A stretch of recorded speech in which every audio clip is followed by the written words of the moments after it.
নবীজি সাল্লাল্লাহু আলাইহি ওয়াসাল্লামকে আল্লাহ তাআলা আমাদের সামনে রাখলেন, রিসালাত দিয়ে, নবুয়ত দিয়ে তাকে সামনে পাঠিয়ে আমাদেরকে বললেন, ও দুনিয়ার মানুষ, যদি তোমরা জান্নাতে যেতে চাও, আল্লাহর ভালোবাসা পেতে চাও, নবীকে অনুসরণ করো। কুল ইন কুনতুম তুহিব্বুনাল্লাহ ফাত্তাবিউনি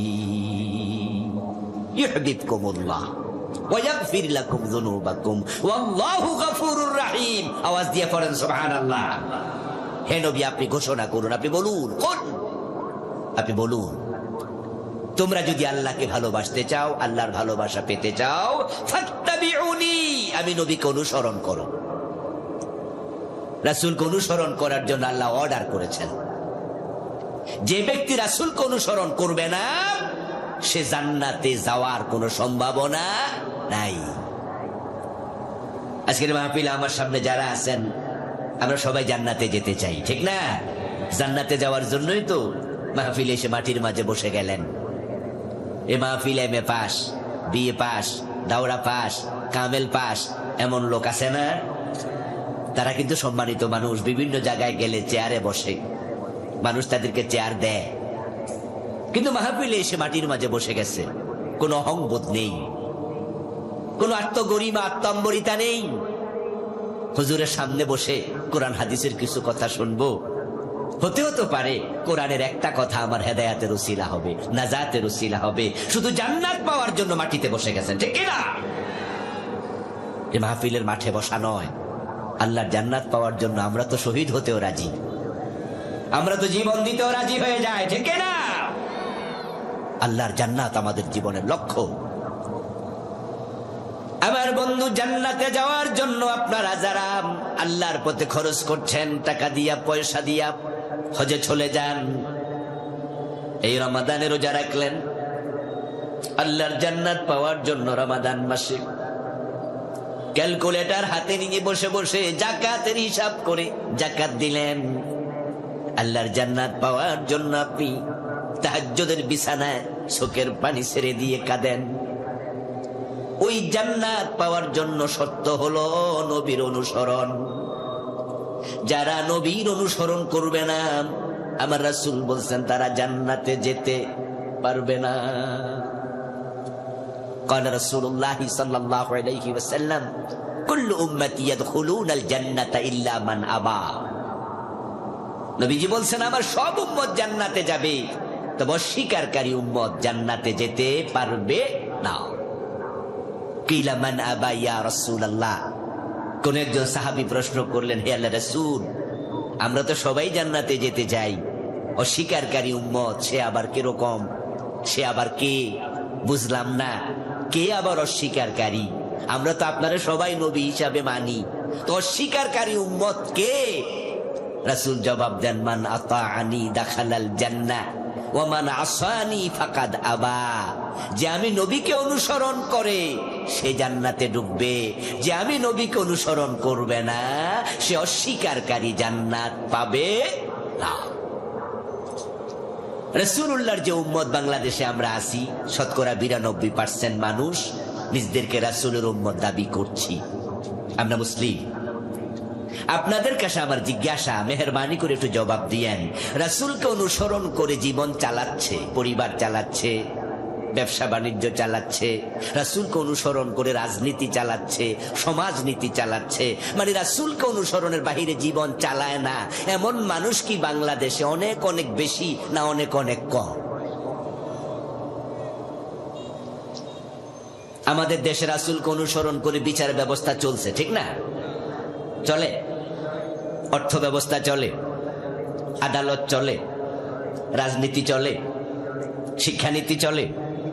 তো রাসূলকে অনুসরণ করে যে না না না বলছেন, চলে না। তো এগুলো যারা চালাচ্ছে, আদালতের বিচারক, রাজনীতির নেতা, ব্যবসায়ী বড় যারা আছে, তারা কি রাসূলের উম্মত দাবি করে না? কিন্তু রাসূলকে অনুসরণ করে বিচার করে না। আমার প্রিয় ভাইয়েরা, রাসূলুল্লাহর উম্মত দাবি করবে কিন্তু রাসূলকে অনুসরণ করতে রাজি হবে না, এমন মানুষের সংখ্যাই খুব বেশি। এজন্যই তো নবীজি প্রায় 1450 বছর আগে বলেছেন, আমার উম্মতের মাঝে জাহান্নামীর সংখ্যাও হবে বেশি। কারণ তারা তো উম্মত দাবি করবে, আমাকে মানবে না, তো অনুসরণ করবে না, তো জান্নাতে কেমনে যাবে? নবীজি বলছেন আমার উম্মত হবে ৭৩ দল, জান্নাতি হবে কয় দল? এই সাতক্ষীরার ভাইয়েরা কথা বলতে হবে, আমাকে একটু শোনান, আমি দেখি কি জানেন আপনারা, তাহলে তো কথা বলতে আমার জন্য সহজ হবে। রাসূলের উম্মত হবে ৭৩ দল, জান্নাতি হবে কয় দল? তাহলে জান্নাতি বেশি না কম? এ কম কারা? যারা রাসূলকে অনুসরণ। قال رسول الله صلى الله عليه وسلم تفترق أمتي على 73 ملة كلهم في النار إلا واحدا। নবীজি সাল্লাল্লাহু আলাইহি ওয়াসাল্লাম বলেন আমার উম্মত গুলো ৭৩ দলে বিভক্ত হবে, কুল্লুহুম ফিন্নার, সবগুলো উম্মত হওয়ার পরও জাহান্নামে যাবে, ইল্লা ওয়াহিদা, শুধু জান্নাতে যাবে মাত্র এক দল। জান্নাতি এক দল, ৭২ দল জাহান্নামী। জান্নাতি দল কয়টা প্রিয় ভাইরা? হ্যাঁ হ্যাঁ বলেন, জান্নাতি দল কয়টা? জান্নাতি দল, জান্নাতি দল, জান্নাতি দল শব্দটা বুঝছেন? জান্নাতি দল মিল্লাহ। অথচ আমাদের সমাজে এমন কিছু আলেম ওলামাও আছে, পীর আছে, বুজুর্গ আছে, যারা বলে হে কোন দল করে না। এমন কিছু আলেম আছে না নাই? রাসূলুল্লাহর উম্মত কয় দল? রাসূলের উম্মত কয় দল? ৭৩ দল। জান্নাতি কয় দল? জবাব দেন, রাসূলের উম্মত কয় দল? ৭৩, জান্নাতি এক। রাসূলের উম্মত যদি ৭৩ দল হয়, তো যে পীর সাহেব বলেন যে আমি কোন দল করি না, হে উম্মতের ভিতরে না বাহিরে? কি বিপদের কথা, মারাত্মক কথা। রাসূল বলে আমার উম্মত ৭৩ দল, তো দলের বাহিরে তুমি থাকো কেমনে? আসলে দলের বাহিরে থাকে মুনাফিক, ওরা সবার সাথে তাল মিলে চলে।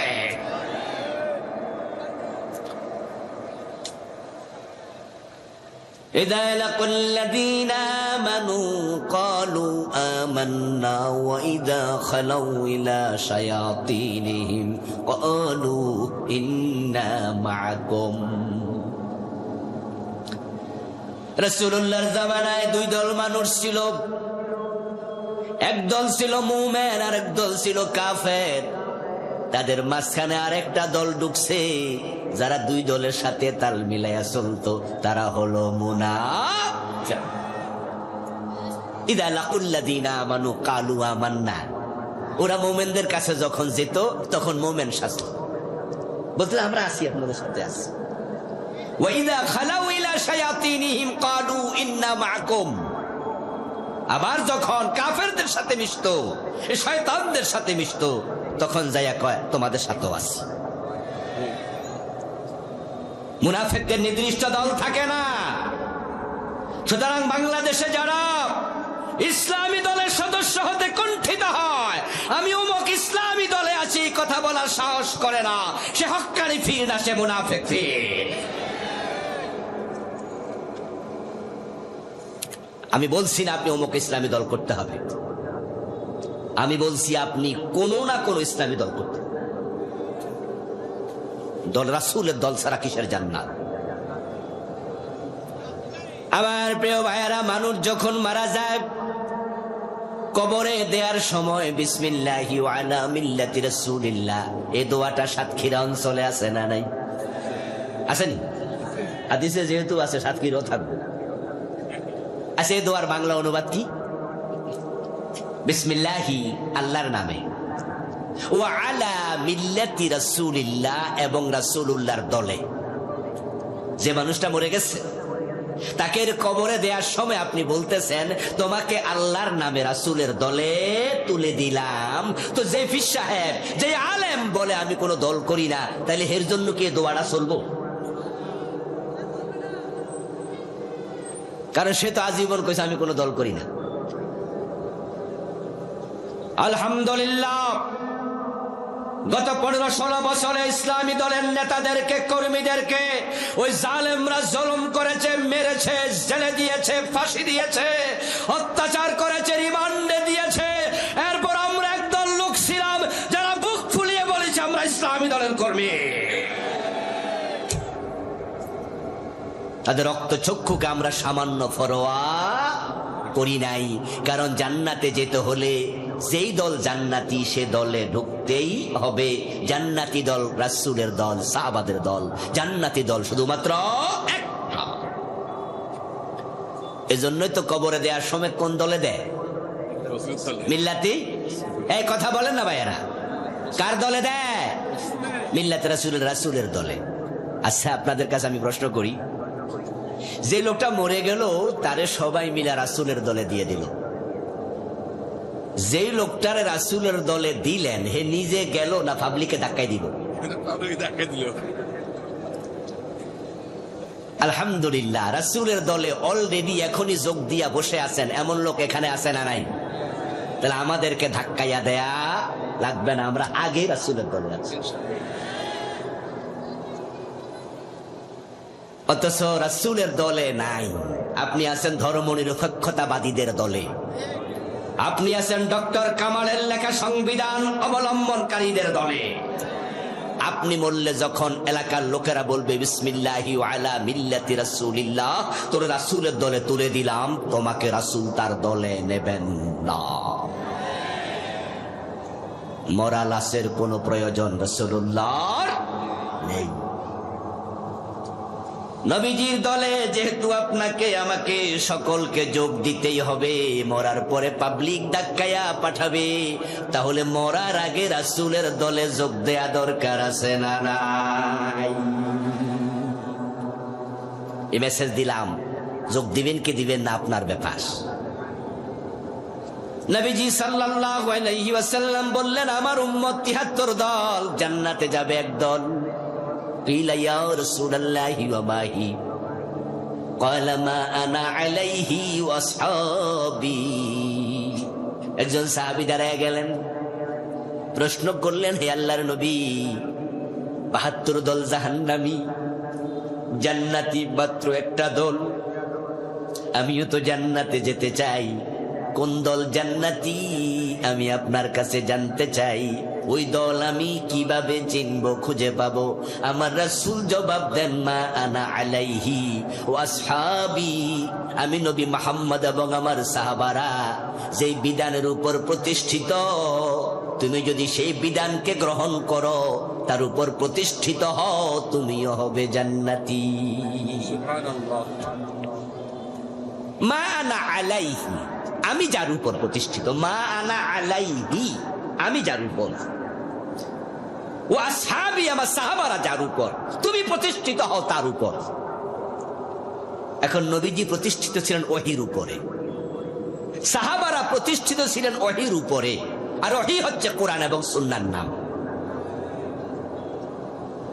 রাসূলুল্লাহ নিজে ওহীর বাহিরে বলতেন না, ওহীর বাহিরে করতেন না, ওহীর বাহিরে চলতেন না, ওহীর বাহিরে কিছু করার কোনো অধিকার আল্লাহ তাকেও দেন নাই। ওহীতে যা আছে, ওহী মাতলু কোরআন, ওহী গায়রে মাতলু হাদিস। কোরআন হাদিসে যা আছে, আল্লাহ যা বলে তার বাহিরে রাসূল চলেন নাই, উম্মত চলবে না। নবীজির সময় একজন মহিলা চোর ধরা পড়ল, তিনি বলে দিলেন, হাত কেটে দাও।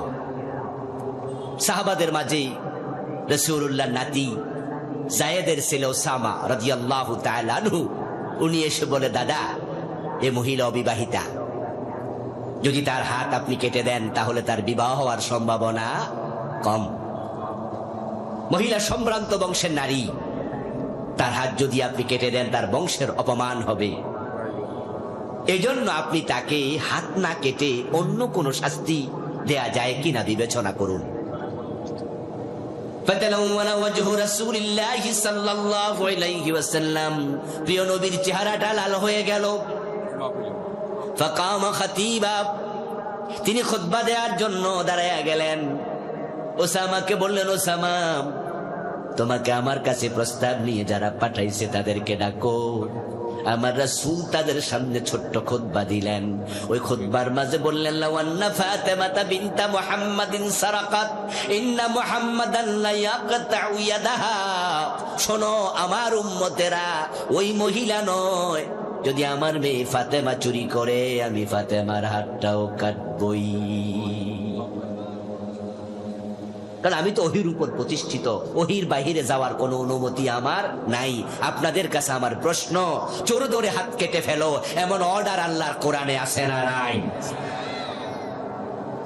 54 বছরের বাংলাদেশে কয়জনের কাটছেন? কারণ আমাদের দেশে আইনটা প্রচলিত না।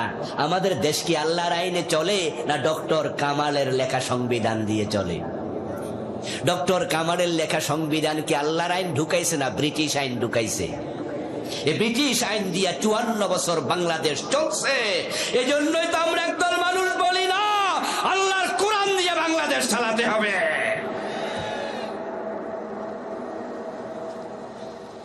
রাসূলের সাহাবারা কোরআন দিয়ে চালাচ্ছেন, চলেছেন, অর্ধ পৃথিবী পরিচালনা করেছেন। হযরত ওমর রাদিয়াল্লাহু তাআলা আনহু অর্ধ পৃথিবীতে ছিলেন। কবি নজরুল চমৎকার ভাবে বলেছেন, অর্ধ পৃথিবী করেছো শাসন, ধুলার তখ্তে বসে খেজুর পাতার প্রাসাদ তোমার বারে বারে গেছে খসে। হযরত ওমর যখন অর্ধ পৃথিবী চালিয়েছেন, যারা জবাব জানেন তারা একটু জবাব দেন। ওমর মন মতো চালাইছে না কোরআন মতো? সে কোরআন বাংলাদেশে আছে না নাই? হযরত ওমর ইসলামী রাষ্ট্র ছিল 50 লক্ষ বর্গ মাইল। আজকের পারস্য তথা ইরান ওমরের সময় ইসলামী রাষ্ট্রের অধীন ছিল। আজকের ইটালির রাজধানী রোম ওমরের সময় বিজয় হয়েছিল। অর্ধ পৃথিবী ওমর চালিয়েছেন, 50 লক্ষ বর্গ মাইল। বাংলাদেশ হলো মাত্র 56,000 বর্গ মাইল। ওমরের ইসলামী রাষ্ট্রটা ছিল প্রায় বাংলাদেশের মতো 100টা বাংলাদেশের সমান। হযরত ওমর যদি অর্ধ পৃথিবী কোরআন দিয়ে চালাতে পারে, ছোট্ট বাংলাদেশ চালানোর ক্ষমতা আল্লাহর কোরআনের আছে না নাই? ওই কোরআন দিয়ে বাংলাদেশ চলুক, এটা আপনারা চান কিনা?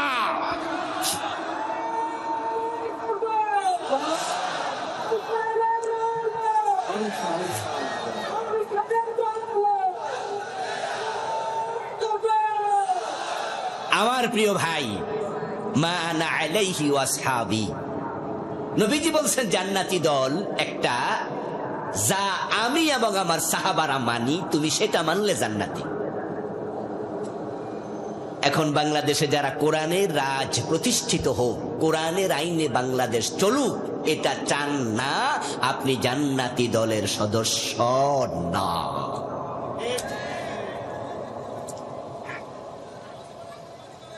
প্রিয় ভাই আমার, কোরআনের আলোকে দেশ চলুক, সমাজ চলুক, এটা চাওয়া আপনার কাছে রাজনীতি, আর আমার কাছে এটা ঈমানের দাবি।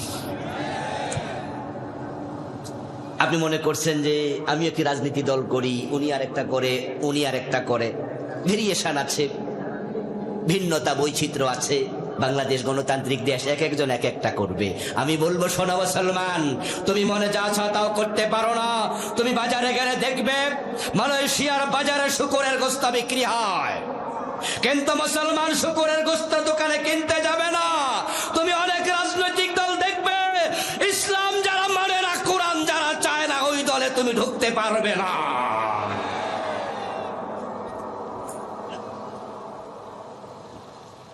আমেরিকায় বাংলাদেশের মুসলমান আমেরিকায় গিয়ে বসবাস করে, এমন আছে কিনা?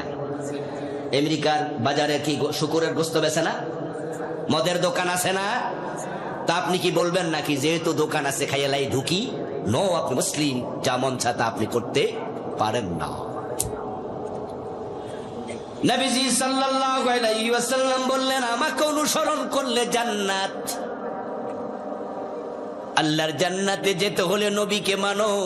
قال رسول الله صلى الله عليه وسلم من حب سنتي فقد حبني ومن حبني كان معي في الجنة। সুবহানাল্লাহ পড়েন ভাই। এই প্রিয় ভাইরা, আমরা তো জান্নাতে যেতে চাই, যেতেই হবে, এই ট্রেন মিস করা যাবে না। ইনশাআল্লাহ।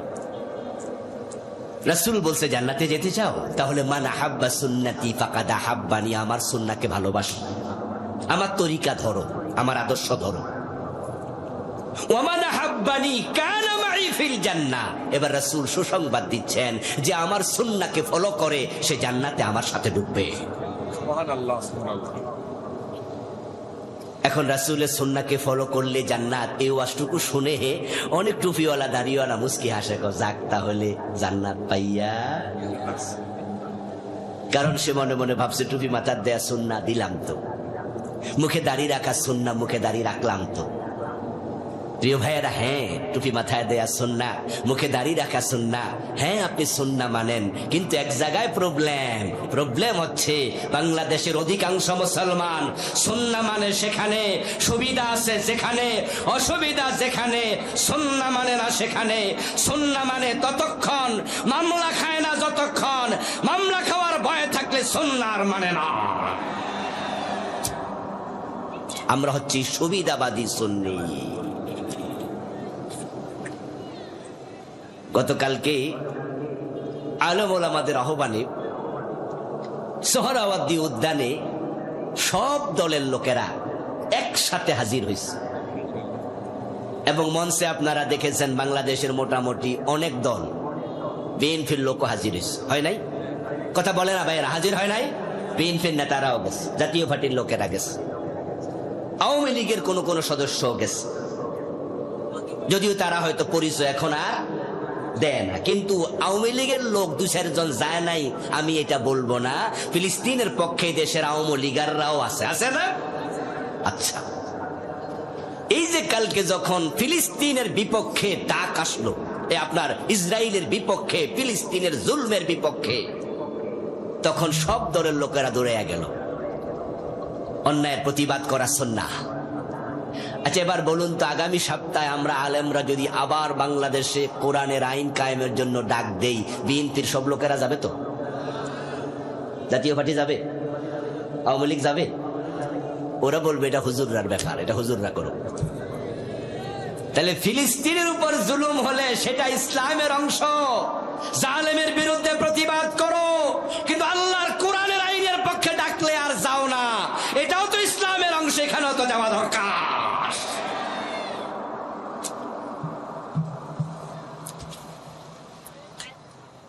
আমার বন্ধু, এই দেশটা গণতান্ত্রিক রাষ্ট্র হওয়ার কারণে এক সরকার সব সময় চালাবে না, এটাই স্বাভাবিক।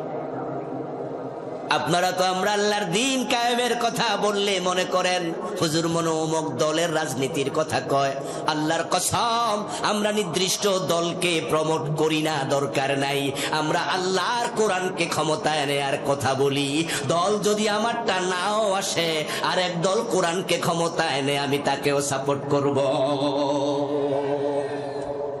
আমি তো কোরআনের পক্ষে কথা বলছি। যেহেতু এটা গণতান্ত্রিক রাষ্ট্র, এটা আওয়ামী লীগ চালাইছে, এই দেশ বিএনপি চালিয়েছে, জাতীয় পার্টিও চালিয়েছে। আগামীতে কে ক্ষমতা আসবে আমরা জানি না, ক্ষমতার ফলা পরিবর্তন হবে, এটাই হচ্ছে রাজনৈতিক সৌন্দর্য, গণতান্ত্রিক রাষ্ট্রের বৈচিত্র্য। আমার অবস্থান এটা নয় যে অমুক দল তমুক দল, আমার অবস্থান হচ্ছে ক্ষমতায় যেই আসুক, মুসলমান হিসাবে 92% মুসলমানের দেশ কোরআন দিয়ে চালাতে হবে, এই দাবি মানতে হবে। এই দাবি যতদিন মানবে না, আমি এই দাবি করতেই থাকবো, করতে করতে আজরাইলের সাথে সাক্ষাৎ হবে।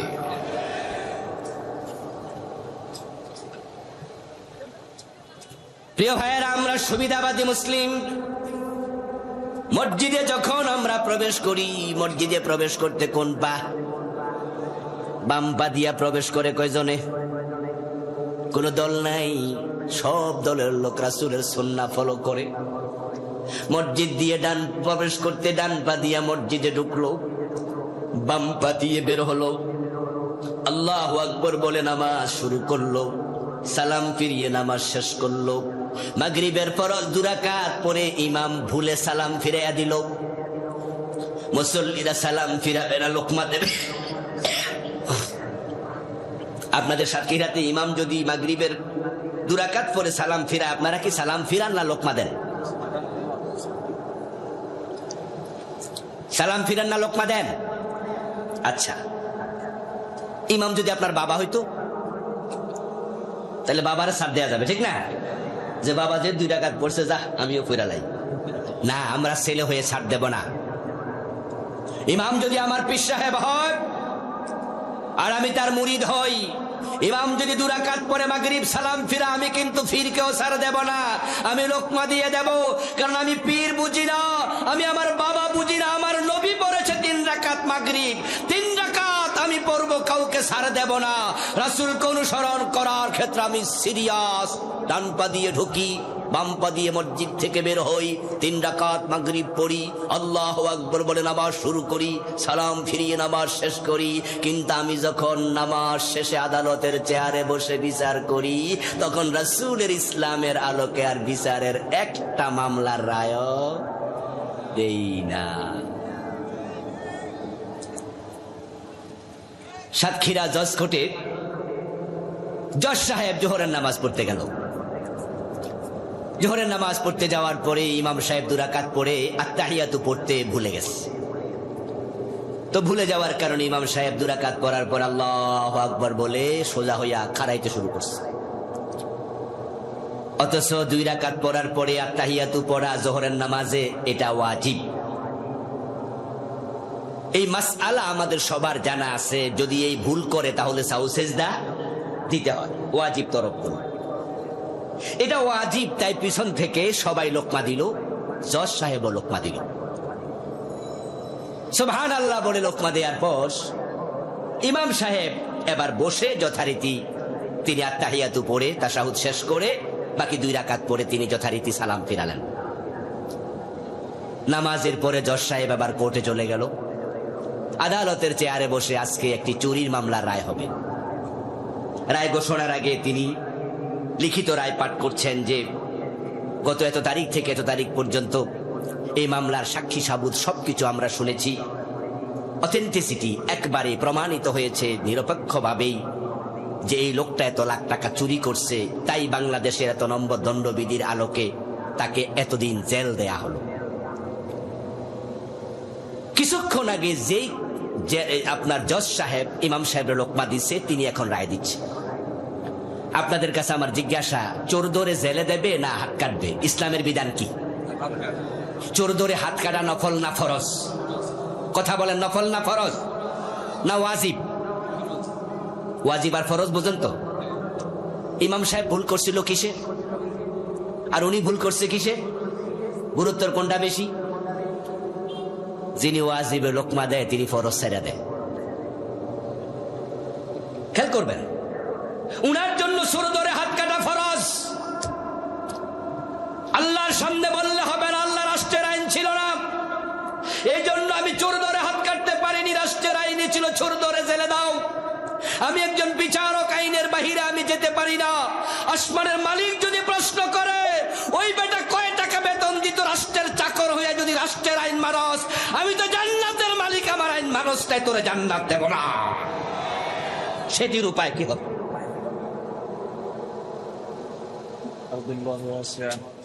সেদিন উপায় কি হবে?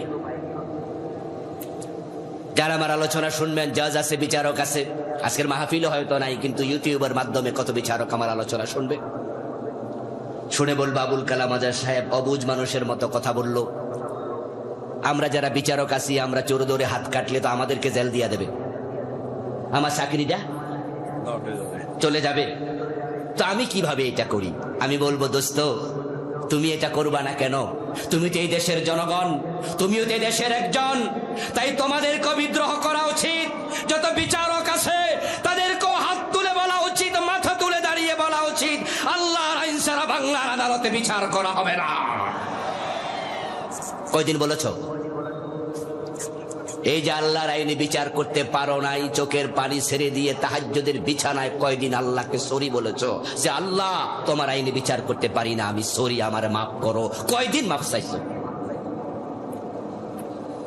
অথচ জজ সাহেব মসজিদে যাইয়া হুজুরের ওয়াজিবের লোকমা দেয় আর আদালতে বসে ওনার ফরজের খবর নাই। ছেড়ে দিলাম জজকে। এবার আসি আপনাদের কাছে। এই যে হুজুর তাশাহুদ পড়ে নাই, ভুলে উঠতেছিল জোহরের নামাজে, পিছন দিয়া যারা লোকমা দিল, তারাও তো কিছুক্ষণ পরে জজের আদালতে যাবে। জজ সাহেব যেখানে বললেন চোর ধরে জেলে দিলাম, ওই আদালতের মাঝে উপস্থিত হাকিম নিজে মুসলিম, যে বেটা বাদী সেও মুসলিম, যে বিবাদী সেও মুসলিম, যে উকিল ব্যারিস্টার সেও মুসলিম, যে আদালতে সাক্ষী দিল সেও মুসলিম, যারা সংবাদপত্রে এই বিচারের রায় লেখার জন্য বসে আছে সাংবাদিক তারাও মুসলিম, যারা চোরটাকে ধরে 2 হাতে হ্যান্ডকাপ পরাইয়া নিয়ে যাবে জেলখানায় পুলিশেরাও মুসলিম। মুসলমান ইমাম সাহেব ভুল করলে তোমরা লোকমা দিলা, আদালতের ইমাম জজ যখন কোরআনের আইনে রায় দেয় না, ওই বেটার ভুলে জজ কোর্টেও লোকমা দেয়া দরকার আছে না? না, ইমাম সাহেবের লোকমা দিলেন, জজ সাহেবের লোকমা আমরা কয়জনে দিছি? ওই জজকেও তো বলা দরকার আল্লাহর আইনে বিচার করো মিয়া। কেন দিলেন না? কারণ হচ্ছে ইমামরে লোকমা দিলে কোনো বিপদ নাই, ঝুঁকি নাই, মামলা নাই, জেল নাই, কিন্তু আদালতে জজের রায়ের বিরুদ্ধে কথা বললে আদালত অবমাননার মামলা হওয়ার সম্ভাবনা আছে। তাই সুন্নাহ মানবো ততক্ষণ, বিপদ নাই যতক্ষণ। বিপদ আছে যেখানে সুন্নাহ মানি না সেখানে। মসজিদে রাসূলের সুন্নাহ মানবা, রাজনীতিতে মানবা না, কোরবানির গরু জবাইয়ে সুন্নাহ মানবা, অর্থনীতিতে মানবা না, সুবিধাবাদ জিন্দাবাদে মোমেন হওয়া যায় না। নবীজির সুন্নাহ না মানলে জান্নাত নাই, সুন্নাত না মেনে উম্মত হওয়া যায় না। এখন রাসূলের সুন্নাহ মানতে হবে জীবনের বটম থেকে টপ সব জায়গা, রান্নাঘর থেকে সংসদ ভবন, ব্যক্তি জীবন থেকে আন্তর্জাতিক বলয়। মুসলিম থাকবে যেখানে, ইসলাম থাকবে সেখানে। আল্লাহর নবী সাল্লাল্লাহু আলাইহি সাল্লামকে আল্লাহ পৃথিবীতে কেন পাঠিয়েছেন? রাসূলকে অনুসরণ করতে গেলে জানতে হবে। এবার আসেন, রাসূলকে আল্লাহ তাআলা কেন পাঠিয়েছেন? কোরআন মাজিদের 3টি সূরাতে তিনি বলেছেন। সূরাতুস সাফ আয়াত নাম্বার 9 যেটা আমি তেলাওয়াত করেছি, সূরাতুল ফাতহ আয়াত নাম্বার 28, সূরাতুত তাওবাহ আয়াত নাম্বার 33। 3টি সূরাতে আল্লাহ তাআলা একই কথা 3 বার বলেছেন। সেটা হচ্ছে লিইউযহিরাহু আলাদ-দীনি কুল্লি। আল্লাহ বলেন আমি আমার রাসূলকে দুনিয়ায় পাঠিয়েছি দুনিয়াতে আমার দ্বীনের বিজয় করার জন্য। লিইউযহিরাহু আলাদ-দীনি কুল্লি। যত আদিয়ানে বাতিল আছে, মানুষের রচিত মত আছে, পথ আছে, চিন্তা আছে, চেতনা আছে, মানুষের লিখা সংবিধান আছে, আইন আছে, আমি নবীকে পাঠিয়েছি সবগুলোর উপরে আল্লাহর ইসলামকে বিজয় করে নেবে। রাসূলুল্লাহ জীবনের লক্ষ্য ইসলামের বিজয়। আমার বন্ধু, এখন প্রশ্ন, আপনার জীবনের লক্ষ্য কি? নবীজির জীবনের লক্ষ্য যদি ইসলামের বিজয় হয়, উম্মত হিসাবে নবীজির জীবনের লক্ষ্যের সাথে আমাদেরও জীবনের লক্ষ্য মিলানো দরকার আছে না নাই? এখন বাংলাদেশে দিন বিজয়কে জীবনের লক্ষ্য কয়জন মুসলমান বানাইছে? রাসূল হচ্ছেন ট্রেন গাড়ির ইঞ্জিনের মতো, আর আমরা যারা উম্মত আমরা হচ্ছে ওই ট্রেনের ডাব্বা বগির মতো। ইঞ্জিন সামনে থাকে, তার বগি পিছনে থাকে। যদি ইঞ্জিনের সাথে বগিকে ভালো করে অ্যাটাচ করে দেয়া যায়, তাহলে ইঞ্জিন যায় যেখানে, বগিকে টেনে টেনে নিয়ে যায় সেখানে। যারা দিন বিজয়কে জীবনের লক্ষ্য বানিয়ে রাসূলকে অনুসরণ শুরু করে দিয়েছেন, আপনি সৌভাগ্যবান। রাসূল আপনাকে টেনে টেনে আল্লাহর জান্নাতে নিয়ে যাবে ইনশাআল্লাহ। আল্লাহর হাবিব সাল্লাল্লাহু আলাইহি সাল্লাম যখন পৃথিবী থেকে চলে গেলেন, যারা জবাব জানেন তারা একটু জবাব দিন তো, তখন কি রাসূল যখন চলে যান মদিনা, ইসলাম কি পরাজিত ছিল না বিজয় ছিল? বিজয়ী ছিল। আল্লাহর হাবিব মদিনা ইসলামকে বিজয়ী রেখে তারপরে ইন্তেকাল করেছেন। এই কোরআন মাজিদে যত বিধান আছে, মদিনা নামক ইসলামী রাষ্ট্রে আমার রাসূল প্রতিটা চালু করে তারপরে মারা গেছে। আমার রাসূল যখন ইন্তেকাল করেন তখন মদ খেলে 80 বেত দেয়া হতো। আমার রাসূল যখন ইন্তেকাল করেন তখন চুরি করলে হাত কেটে দেয়া হতো। আমার রাসূল যখন ইন্তেকাল করেন, ইসলামকে বিজয় করে গেলেন, তখন জেনা করলে অবিবাহিত 100 বেদ দেয়া হতো। বিবাহিত জেনা করলে পাথর মেরে হত্যা করা হতো। ও প্রিয় ভাইরা, বাংলাদেশ 54 বছর চলছে। আপনাদের কাছে আমার জিজ্ঞাসা, এই বাংলাদেশে 54 বছর ইসলাম বিজয়ী না পরাজিত? অথচ ইসলাম তো পরাজিত হতে আসে নাই। ক্বালা রাসূলুল্লাহি সাল্লাল্লাহু আলাইহি ওয়াসাল্লাম, আল ইসলামু ইয়ালু ওয়া লা ইউলা আলাইহি। নবীজি বলেন, ইসলাম বিজয়ী হতে এসেছে, ইসলাম পরাজিত হতে আসে নাই। তা আমরা 92% মুসলমান, ইসলাম পরাজিত, তা আমাদের কামটা কি? আসলে 92% মুসলমান এই কথাটা একটা ধোঁকা, এটা প্রতারণা, মিথ্যা। এটা হচ্ছে কাজীর গরুর মতো, কেতাবে আছে গোয়ালে নাই। এই 92% মুসলমানের ভিতরে তাসলিমা নাসরিনের নামও আছে। আসেনি? আসেনি? কবির চৌধুরীর নাম নাই? সুফিয়া কামাল। সুফিয়া কামাল। এরপরে আপনার এই যে মুরগি কবির একটা আছে না, শাহরিয়ার, সবগুলোর নাম এখানে আছে। এই সব মিল্লা 92%। ওই ফেরদাউসের নাম আছে, আপনার রিয়াজের নাম আছে, শাবনুরের নাম আছে। যারা মানুষকে নিজের দেহ দেখাইয়া জাহান্নামের দিকে প্রতিদিন ডাকতেছে, সবার নামের ভিতরে ঢুকছে। এই সব মিলে 92%। এত পার্সেন্ট লাগে না, 92% মুসলমান লাগে না। প্রকৃত অর্থে মুসলমান যদি 51% থাকতো, কত আগে বাংলাদেশ আল্লাহর আইন কায়েম হয়ে যেত।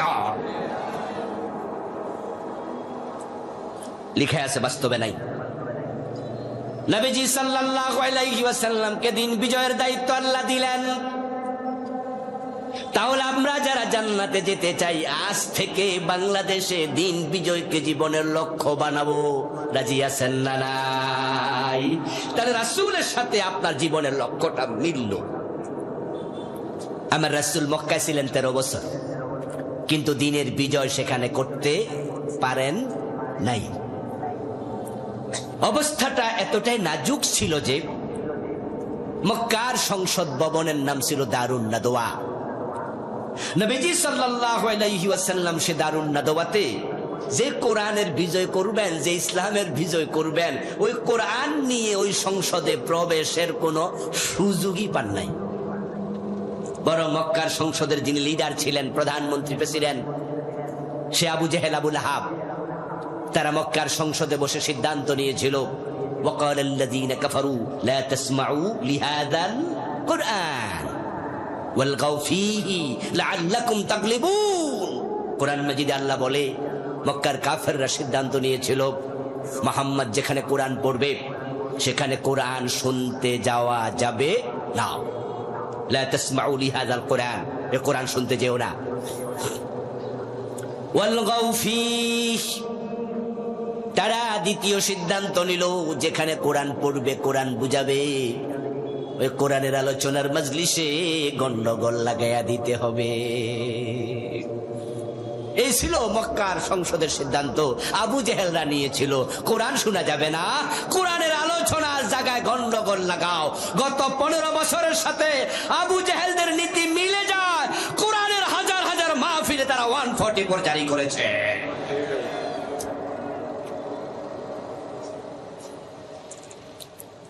আপনাদের সাতক্ষীরাতেও অনেক জায়গায় মাহফিল আসতে পারেনি। ছাপাই নবাবগঞ্জে মাহফিল নিল একবার। দূরের প্রোগ্রামে আমি এমনিতে কম যাই, আমি ঢাকার চারপাশে মাহফিল বেশি করি, কারণ আমি একটা কামিল মাদ্রাসার মুহাদ্দিস, ক্লাস করতে হয়, তাই আমি দূরের প্রোগ্রামে যেতে অনাগ্রহ দেখাই। মাঝে মাঝে দূরে আসি, যেমন আজকে এসেছি।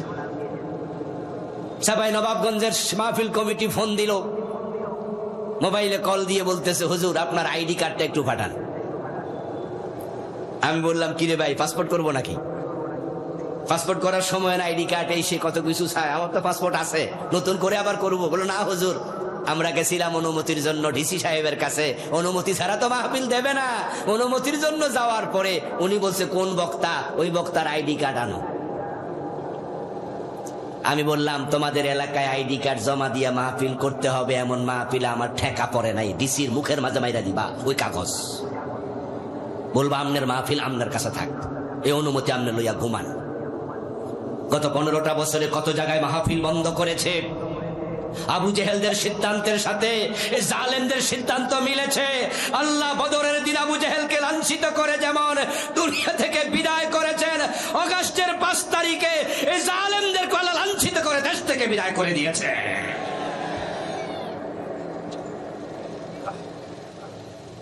আমরা বুঝি না আর কি, আমরা মনে করি ওরা মনে হয় জিতে গেছে, কিন্তু আল্লাহ তাআলা বলেন না, তার সুন্নাহ হচ্ছে উমলি লাহুম ইন্না কাইদি মাতিন। আমি ছাড় দেই কিন্তু ছেড়ে দেই না, আমি সুযোগ দিয়েছি কিন্তু যখন ধরবো তখন ফলানোর রাস্তাও মিলবে না। আল্লামা সাইদি রাহিমাহুল্লাহ চমৎকার ভাবে বলেছিলেন, সময় আসবে ইঁদুরের গর্ত পর্যন্ত লুকানোর জন্য পাবে না। সেটাই হয়েছে। ইন্ডিয়া যদি ম্যাডাম রে জায়গা না দিত তাহলে পৃথিবীর কোন দেশ কিন্তু আর জায়গা দেয়নি, তারা বলেছে নো এন্ট্রি। উনার বড় ছেলে আমেরিকার নাগরিক, পুতের বউ আমেরিকার নাগরিক, কিন্তু আমেরিকা বলছে নো এন্ট্রি। উনার নিজের বোন শেখ রেহানা এবং তার মেয়ে ব্রিটিশ নাগরিক, ব্রিটিশ বলেছে নো এন্ট্রি। সৌদি আরব ভিসা দেয় না, কাতার দুবাই ভিসা দেয় না। আমরা শুনেছি কিছুদিন আগে ইন্ডিয়া থেকে দুবাই চলে যাবে, এই জন্য তিনি উঠেছিলেন বিমানে। দুবাই বিমান বন্দরে 10 ঘন্টা বসায় রাইখা দুবাই সরকার আবার ইন্ডিয়া পাঠাইছে। দুবাই সরকার কইছে যার বউহের কাছে যাও, তোমারও জামাই নাই, মুদিরও বউ নাই, জেসকা তেসকা মিলে বেগুনের সাথে শুটকি মিলে। ওই মুদি যদি শ্বাস না দিত, সুযোগ না দিত, আল্লামা সাইদির কথায় বাস্তব, লুকানোর জন্য গর্ত খুঁজে পেত না। দরবেশ বাবা তো দাড়ি কামাইছে, তারপরও ফলাইতে পারে নাই। এগুলো আল্লাহর ধরা। ইন্না বাতশা রাব্বিকা লাশাদীদ, তার ধরা বড় কঠিন। মক্কার কাফেররা বলল মুহাম্মদ সাল্লাল্লাহু আলাইহি ওয়াসাল্লামের কোরআন তেলাওয়াত শোনা যাবে না, এবং তিনি কোরআন যেখানে বুঝাবেন সেখানে গন্ডগোল লাগাও। নবীজি সাল্লাল্লাহু আলাইহি ওয়াসাল্লাম মক্কার পরিবেশ খারাপ দেখলেন, আল্লাহর ইশারায় মক্কা থেকে বেরিয়ে গেলেন মদিনার উদ্দেশ্যে হিজরত করে। হিজরতের পথে নবীজি সাল্লাল্লাহু আলাইহি ওয়াসাল্লাম ভাবতেছেন, যদি মদিনায় হিজরত করার পরে সেখানে পৌঁছে দেখি মদিনার সংসদে আরেক আবু জেহেল বসে আছে, আমাকে ঢুকতে দেন না, তাহলে হিজরত করে লাভটা কি? আমার রাসূল মনে মনে ভাবতেছেন, হিজরতের পথে হিজরত করে যাইয়া লাভ কি হবে যদি দিনের বিজয়ের পরিবেশ না থাকে? মানুষের দিলের খবর সবচেয়ে বেশি জানে কে? আল্লাহ তাআলা নবীজির অন্তরের খবর জানলেন। তিনি দেখেন, তিনি জিবরিলকে পাঠাইয়া দিলেন, যাও জিবরিল, আমার রাসূলকে দুশ্চিন্তা করতে মানা করো, একটা দোয়া করতে বলো, ওয়াকুর রব্বি আদখিলনি মুদখালা সিদকিন ওয়া আখরিজনি মুখরাজা সিদকিন ওয়াজআলনি মিন লাদুনকা সুলতানান নাসীরা। রাসূলকে বলো তিনি যেন আমাকে বলে, ও আমার আল্লাহ, তুমি আমাকে উত্তম ভাবে বের করো, উত্তম ভাবে মদিনায় পৌঁছিয়ে প্রবেশ করাও, এবং তুমি তোমার পক্ষ থেকে আমাকে রাষ্ট্র ক্ষমতা দিয়ে সাহায্য করো। ওয়াজআলনি, তুমি আমাকে দাও, মিন লাদুনকা, তোমার পক্ষ থেকে, সুলতানা, রাষ্ট্র ক্ষমতা। নবীজির দোয়া রাস্তায় থাকতে কবুল। মদিনায় পৌঁছার সাথে সাথে মদিনার আউস, খাজরাজ, বনু নজির, বনু কুরাইজা, বনু কায়নুকা, মদিনার মুশরিকরা, মদিনার মুসলিমেরা, আবাল বৃদ্ধ বনিতা রাসূলকে কাঁধে তুলে নাচতে থাকলো। সবাই মিলে প্রিয় নবীকে মদিনার প্রেসিডেন্ট বানিয়ে দিল। আমার নবী আল্লাহর শেখানো দোয়া করে, ওয়াজআলনি, তুমি আমাকে দাও, মিন লাদুনকা, তোমার পক্ষ থেকে, সুলতানান নাসীরা, সাহায্যকারী, রাষ্ট্র ক্ষমতা। আমার রাসূল আল্লাহর কাছে রাষ্ট্র ক্ষমতা চেয়ে দোয়া করেছে। ওই আয়াতটা কোরআনে এখনো আছে না নাই? রাষ্ট্র ক্ষমতার জন্য দোয়া করা রাসূলের সুন্নাহ। বাংলাদেশে ইসলাম বিজয়ের জন্য আপনি কয়দিন দোয়া করছেন? আপনি কয়দিন করছেন? বরং আপনি তো আরো উল্টা হাঁটতেছেন। আমি এমন মুসলমানকেও চিনি 5 ওয়াক্ত নামাজ পড়ে, হজ করেছে, মাথায় টুপি আছে, কপালে নামাজের কালো দাগ আছে, অথচ আল্লাহর কোরআন কায়েমের কথা শুনলে চেহারা কালো হয়ে যায়, রাজাকার বলে গালি দেয়। আল্লাহর কসম, যে আল্লাহর কোরআনের বিরোধিতা করে অপছন্দ করে তার ঈমান নাই, ঈমান নাই। আমার রাসূল মদিনার প্রেসিডেন্ট হয়ে গেলেন, মক্কায় 13 বছর দিন বিজয় হলো না, মদিনায় দিন হয়ে গেল বিজয়ী। কারণ মক্কার সংসদে কোরআন ঢোকে নাই, আর যে সংসদে কোরআন ঢুকবে না ওই দেশে কোরআনের পক্ষে আইনও বানানো যাবে না। এই যে আজকের মাহফিলে আমরা হাজার হাজার মানুষ, আলহামদুলিল্লাহ, আমরা যদি সবাই মিলে একটা স্লোগান দেই, আগামীকাল থেকে সুদ বন্ধ করতে হবে, তাহলে কি বাংলাদেশে সুদ বন্ধ হবে? কিন্তু সংসদে যদি 151 জন এমপি তারা সুদের বিপক্ষে একবার না বলে দেয়, আইন হয়ে যাবে, সুদ বন্ধ করতে একদিনের বেশি লাগবে না। আপনাদের বাড়িতে যদি চোর ঢোকে, আপনি কি হাত কাটার অধিকার রাখেন? এটা কি ব্যক্তির কাজ না রাষ্ট্রের কাজ? এলাকায় যদি মদখোর ধরা পড়ে 80 বেত দেওয়ার অধিকার কি এলাকার চেয়ারম্যানের আছে? এটা কি চেয়ারম্যানের কাজ না রাষ্ট্রের কাজ? রাষ্ট্র আইন বানাবে, সংসদে আইন পাশ হবে, তারপরে এটা আইনের আলোকে বাস্তবায়িত হবে। যদি ইসলাম মানসিকতা সম্পন্ন, ইসলাম লালন করে এমন 151 জন নেতাকে আল্লাহর কোরআন নিয়ে সংসদে পাঠানো যায়, নামাজের ওয়াজ করা লাগবে না, আইন হবে, আজানের সাথে সাথে দোকান বন্ধ হয়ে যাবে।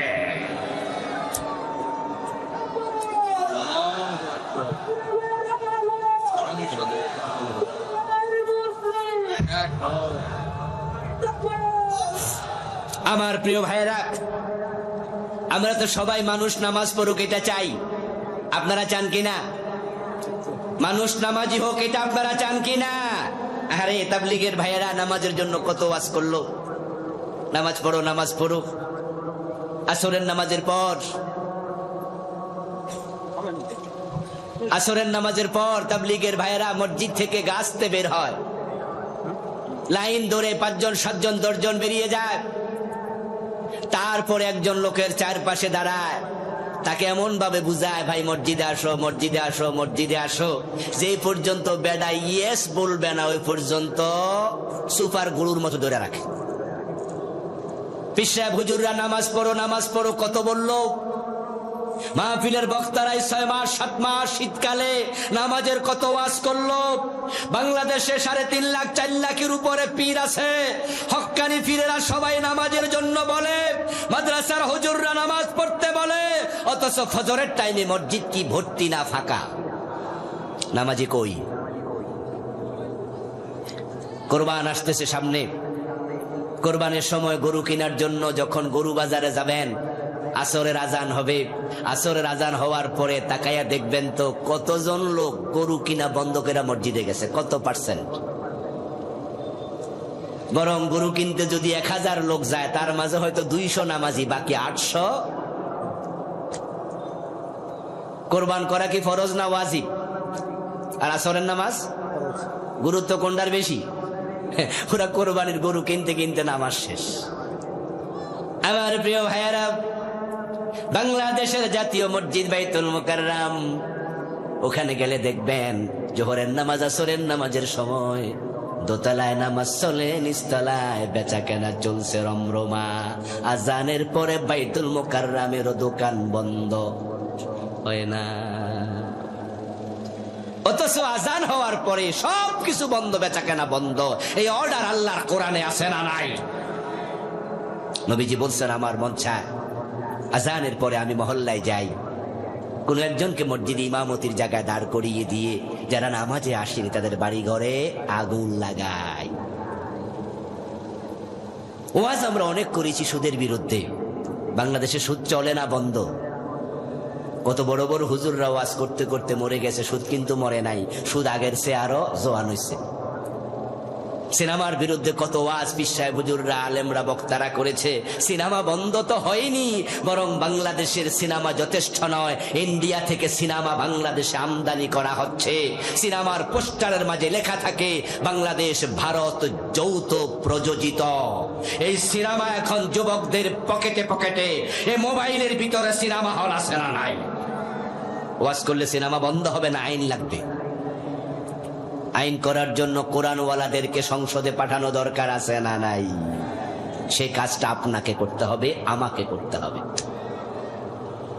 বাংলাদেশ ইসলাম কায়েমের জন্য তলোয়ার হাতে নেওয়া লাগবে না। এই দেশে ইসলাম কায়েমের জন্য তলোয়ার হাতে নেওয়ার প্রয়োজন হবে না। এত কঠিন কাজ আল্লাহ আমাদেরকে দেন নাই, এত কঠিন কাজ তিনি দেননি।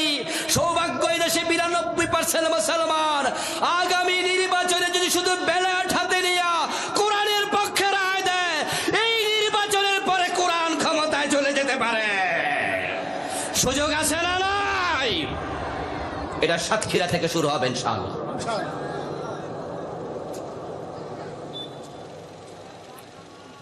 প্রিয় ভাইরা, ইসলামের পক্ষে দাঁড়িয়ে যান। নবীজি সাল্লাল্লাহু আলাইহি ওয়াসাল্লাম মদিনা ইসলামী রাষ্ট্র কায়েম করলেন। যেই যুগে রাসূল এসেছিলেন সে যুগের নাম ছিল আইয়ামে জাহেলিয়া। নবীজি ইসলামী রাষ্ট্র প্রতিষ্ঠা করার পর শান্তির পলগু ধারা সমাজের পরতে পরতে প্রবাহিত হলো। নবীজি সাল্লাল্লাহু আলাইহি ওয়াসাল্লাম ঘোষণা করলেন, খায়রুল কুরুনি করনি। যে যুগের নাম তোমরা আইয়ামে জাহিলিয়া নামকরণ করেছো, আমি নবী মুহাম্মদ ঘোষণা করছি আমার যুগ পৃথিবীর সর্বশ্রেষ্ঠ যুগ। অন্যায় অনাচার সবকিছু এতটাই তিরোহিত হয়েছে, দুর্বৃত্ত হয়েছে। জুলুম, অত্যাচার, হানাহানি, হিংসা, বিদ্বেষ, খুন, ধর্ষণ, হত্যা পুরা আরব সাম্রাজ্যে নাই। অদ্য দুনিয়ার সম্রাট ওমর একা একা গাছতলায় ঘুমায়, বডিগার্ডের কোনো প্রয়োজন নাই। আমরা সুখী সমৃদ্ধ বাংলাদেশ দেখতে চাই। ঐতিহাসিকদের বর্ণনায় পাওয়া যায় ওমর ইবনে আব্দুল আজিজ অথবা ওমর ফারুক, ওনাদের যোগেই এতটাই দারিদ্রতা শূন্যের কোঠায় চলে গিয়েছিল যে জাকাত বিভাগের কর্মচারী জাকাতের টাকা কাঁধে নিয়ে ঘুরে বেড়ায়, জাকাত খাওয়ার মতো লোক নাই। আমরা চাই দেশে সোনার বাংলাদেশটা হোক, চুরি বন্ধ হয়ে যায়। আমরা এই জন্য চোরদের বিরুদ্ধে মাথা তুলে কথা বলতে চাই, হাত কাটার আইন চালু করতে চাই। সত্যি যদি বাংলাদেশে চোরের বিরুদ্ধে হাত কাটার আইন চালু করে 1 বছর 2 বছর 3 বছর 5 বছর চালাইতে পারো, সোনার বাংলা হতে এক যোগ লাগবে না। এই চোরগুলো দেশের টাকা চুরি করে কানাডায় বেগম পাড়া করে তুলেছে। ইসলামী ব্যাংকের 18টি শাখা থেকে 80,000 কোটি টাকা বিদেশে পাচার করেছে। নিশ্চয় আপনারা চোরদের পক্ষের লোক না, চোরদের বিপক্ষের লোক। সুতরাং চুরি বন্ধ করতে চাইলে, নামাজ প্রতিষ্ঠা করতে চাইলে সকলে মিলে আল্লাহর কোরআন বিজয়ের জন্য কাজ করা দরকার আছে না নাই? আমরা নতুন বাংলার স্বপ্ন দেখছি। আলহামদুলিল্লাহ, আগস্ট বিপ্লবের পরে কথা উঠেছে এই সংবিধান ব্যর্থ।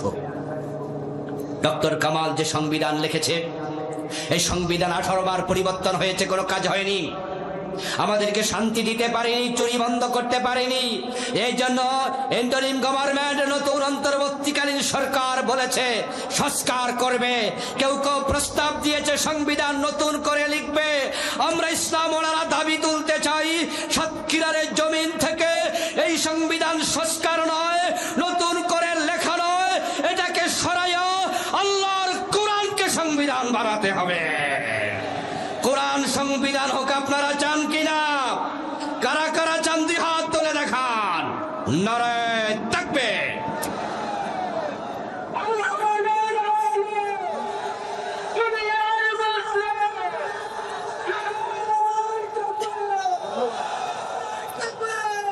প্রিয় ভাইয়েরা, আমরা স্বপ্ন দেখছি নতুন ইসলামী বাংলার। আল্লাহ সুযোগ দিয়েছেন এবার।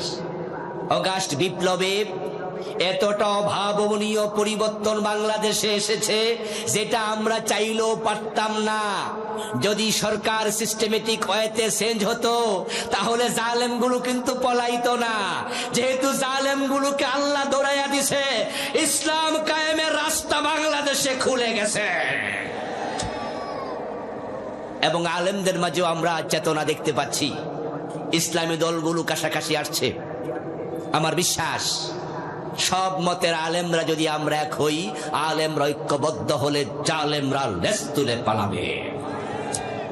আল্লাহ তাআলা তার দিন বিজয়ের জন্য আমাদের সকলকে সীসা ঢালা প্রাচীরের মতো ঐক্যবদ্ধভাবে প্রচেষ্টা করার তৌফিক দান করুন বলি আমি। হাদা মা ইনদি ওয়াল ইলমু ইনদাল্লাহ আলাইহি তাওয়াক্কালতু ওয়া ইলাইহি উনীব। প্রিয় ভাইরা, আমরা সংক্ষেপে দোয়া করে বিদায় নিতে চাই। মাহফিল কমিটির কোনো কথা থাকলে ওনারা বলবেন, তারপরে দোয়া। গেটের পাশে আমার কালো গাড়িটা রাখা আছে, আমার লেখা কিছু বই আছে, বেদাতের উপরে, শিরকের উপরে, নামাজের উপরে, রাসূলুল্লাহর জীবনীর উপরে, এরপরে পরিবারের উপরে। আপনারা ড্রাইভার সাহেবের সাথে দেখা করে আমার লেখা 8টি বই আছে, সংগ্রহ করতে পারবেন। এই আহ্বান রাখছি। মাহফিল কমিটি কিছু বলবেন? দোয়া। আল্লাহুম্মা আমিন। আলহামদুলিল্লাহি রাব্বিল আলামিন ওয়াসসালাতু ওয়াসসালামু আলা নাবিয়্যিনা মুহাম্মদ ওয়া আলিহি ওয়া আসহাবিহি আজমাইন। রব্বানা যালামনা আনফুসানা ওয়া ইল্লাম তাগফির লানা ওয়া তারহামনা লানাকুনান্না মিনাল খাসিরিন। রব্বিরহামহুমা কামা রাব্বায়ানি সাগীরা। আয় আল্লাহ, আজকের মাহফিল তুমি কবুল করে নাও। আমরা যারা এসেছি আমাদের জীবনের গুনাহগুলো মাফ করে দাও। এ আল্লাহ, আমাদের যাদের মা নাই, বাবা নাই, দাদা নাই, দাদি নাই, নানা নানি, ফুফা ফুফু, খালা খালু, আপনজন প্রিয়জন কবরে, সবার কবরকে জান্নাতের টুকরা বানায়া দাও। এ আল্লাহ, আজকের মাহফিলের জন্য যারা টাকা দিলেন, পয়সা দিলেন, বুদ্ধি দিলেন, পরামর্শ দিলেন, এ আল্লাহ, মাহফিলে এসে মাহফিলকে সফল করলেন, সবার সব খেদমত কবুল করে নাও। আজকের মাহফিলের সভাপতি সাহেবের নেক হায়াত দারাজ করে দাও। প্রধান অতিথি এ আল্লাহ মুহাদ্দিস সাহেব হুজুর অসুস্থ, হুজুরকে পরিপূর্ণ সুস্থ করে দাও। এ আল্লাহ, প্রিয় ভাই সাদ্দাম মাহফিলের জন্য কুণ্ঠ খরচ করলেন। এ আল্লাহ, আমার প্রিয় লুৎফুর রহমান ভাই সহ একদল লোক মাহফিলের জন্য, যুবক অনেক পরিশ্রম করেছে। হীরার খণ্ড, সোনার টুকরা, এই যুবক গুলাকে হযরত ওমরের মতো ইমানওয়ালা বানায়া দাও। এ আল্লাহ, মাহফিলের জন্য যারা যেভাবে খেদমত করলেন সবার খেদমত তুমি কবুল করে নাও। বাংলার জমিনটাকে কোরআনের জন্য কবুল করো। এ আল্লাহ, কোরআন সংসদে গিয়েছে, কোরআন দিয়ে দেশ চলছে, এমন দৃশ্য দেখে মরার তৌফিক আমাদের দিয়ে দাও। এ আল্লাহ, আমাদের যার মনে যে নেকাশা আছে পূর্ণ করে দাও, যার যে বিপদ আছে দূর করে দাও। মা বোনরা মাহফিল শোনার জন্য এসেছেন দূর দূরান্ত থেকে অনেকেই। আমার মা বোনদেরকে ফাতেমাতুজ জাহরার মতো ঈমান আমলওয়ালা বানায়া দাও। সুবহান রাব্বিকা রাব্বিল ইজ্জাতি আম্মা ইয়াসিফুন ওয়া সালামুন আলাল মুরসালিন ওয়ালহামদুলিল্লাহি রাব্বিল আলামিন। ওয়াসসালামু আলাইকুম ওয়া রাহমাতুল্লাহ। সুবহানাকাল্লাহুম্মা ওয়া বিহামদিক আশহাদু আল্লা ইলাহা ইল্লা আনতা আস্তাগফিরুকা ওয়া আতুবু ইলাইক। আল্লাহ।